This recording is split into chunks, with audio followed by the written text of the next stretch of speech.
Hello! Welcome back to our channel, mga ka-Itetsuwa. Today, pag-uusapan natin ang isa sa mga OLA. Okay, may nag-comment kasi sa atin, may nag-suggest na i-review ko naman daw ang MadaliLoan. Ano ba? Gano'n ba kadali? Gano'n ba kahirap itong madali?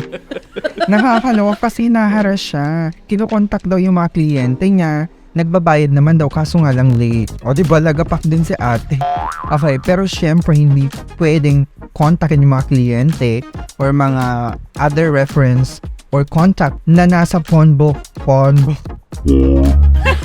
na nasa phone book ninyo. Hindi pwede yon. Against yan sa data privacy natin. So, X yan. That's not the right practice ng mga collection agency. So, hindi natin tinotolerate yung mga ganyan. So, kinukondena natin ang harassment. No to unfair debt collection practices. Oh, di ba? Shout out ko lang si Sunshine Sunrise. Okay. Siya yung nag-comment at nag-suggest ng MadaliLoan na i-review. Okay, check natin itong si MadaliLoan. Sino ba Itetsuwa? Okay, syempre, kailangan natin i-check ang kanyang pagkakakilanlan, SEC registration kung meron siya, kung CIC accredited by Itetshi. Okay, so nanditetsyo siya sa Play Store. MadaliLoan by Quark Financing Corp. Wala pa pala daw, di ba? Loan Sharks. Magkaray. Loan Shark ang fault. Charot. Hindi. Alamin natin. Ay. Okay. MadaliLoan. Okay. Gaano ba kadali mag-up? Ay! Bagsak si Itechi. 2.5. Ang rating niya sa 2.5 ang rating niya sa sa Play Store. Nakakalerkey. Okay.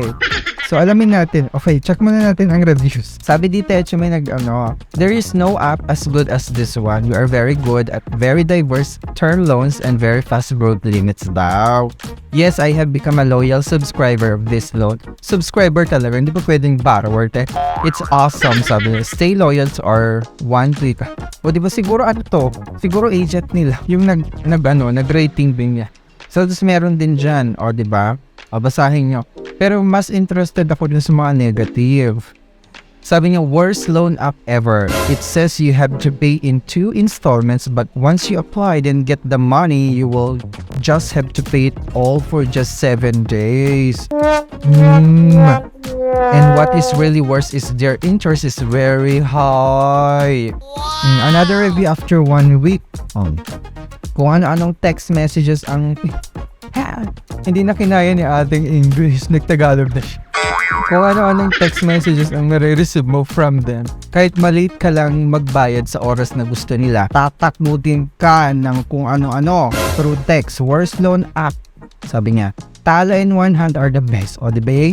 Tala and one hand are the best. Kaya kahit need nyo guys, don't use this app. O diba? Borrower na mismo ang nagsabi niyan. Okay.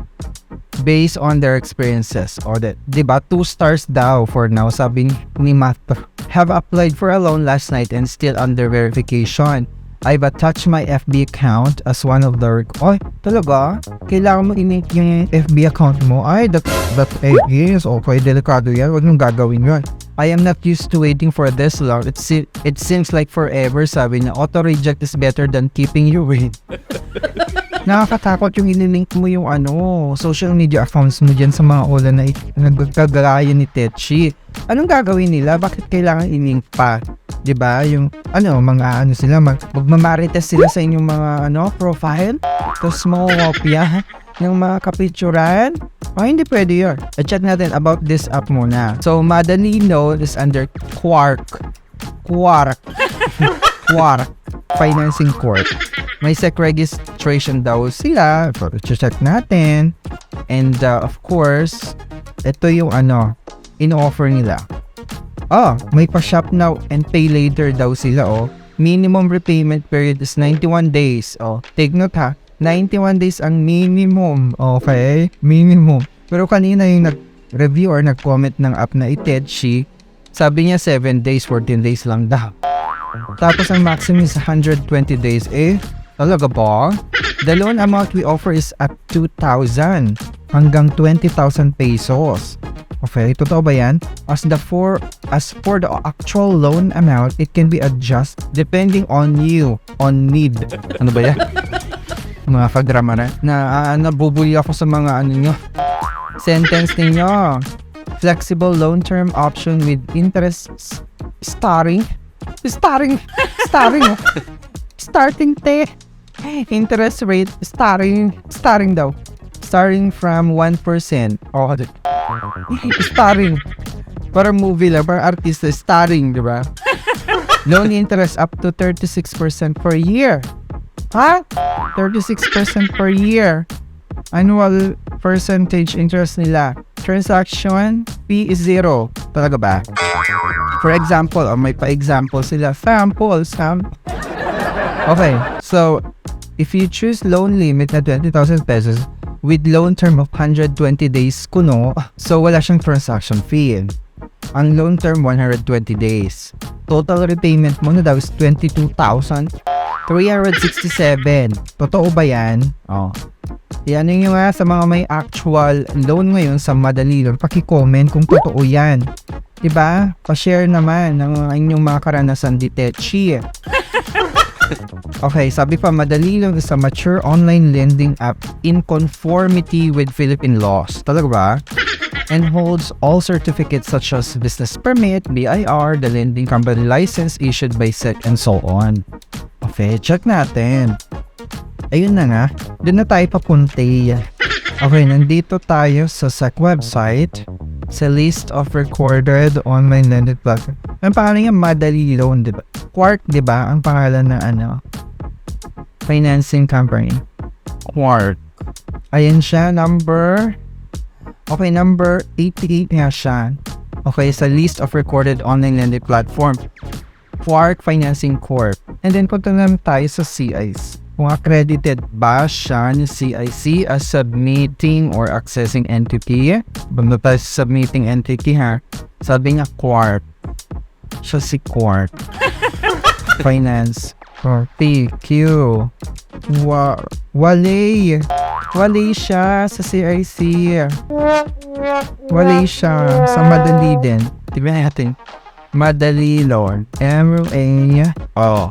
Wala. Oh, hindi siya accredited ng CIC. Sa accessing entity. Oh, most likely hindi din yan, te. Wali. Sa SEC lang siya, te. O, diba? Pero hindi siya submitting entity or accredited ng CIC, mga inday. Try natin i-install. Kunwari, isipin natin kung ano yung mga ka-informasyonan ang kailangan niya. Madali, install natin. Para matita natin. Ayan. So, i-open natin. Preferential. Why? Ayan. Bumungad agad ang mga ka-informasyonan na kailangan yung i-allow or i-grant. Ito mga hinihingi niya. Sabi niya, dear customer, MadaliLoan offers a personal loan granting a safe and reliable loan service. Safe daw? Pag na-late ka nga, di ba hinaharas mo ang contacts ng mga borrowers ninyo? MadaliLoan? Tama ba yung ginagawa ninyo? You're violating the rights of the Filipino people. So, ito daw yung mga kailangan nila, SMS, okay? To reduce the time of your request, analysis of the credential risk daw. Tapos, contact list. I used to facilitate your selection of emergency contact list from address book. Bakit kailangan nyo ng listahan ng contact? Pwede naman humingi ng 2-3, di ba, na character reference or emergency contact. Hindi kailangan hingin yung buong listahan ng phone book ni borrower. Diba? Hindi ganon. So, gagamitin nyo to para collateral. Diba? Pang blackmail sa mga borrowers nyo. Kunwari malate sila ng kahit isang araw or kahit hindi pa nalilate kasi ang daming reports na ganyan na nagbabayad naman daw at saka alam niyo naman na babayaran naman talaga, malilate nga lang kasi syempre di ba may mga pagkakataon, may mga circumstances na tumatawa yung sahod nila 2 days after ng due date, di ba may mga ganon. So di ba pwedeng i-consider yung mga ganyan, mga grace period man lang na ganyan sana, di ba? Hindi yung haharasin nyo yung mga contacts nila, nakakaloka kayo, MadaliLoan ha. O location, kailangan ng location daw. O bakit kailangan yun ng location?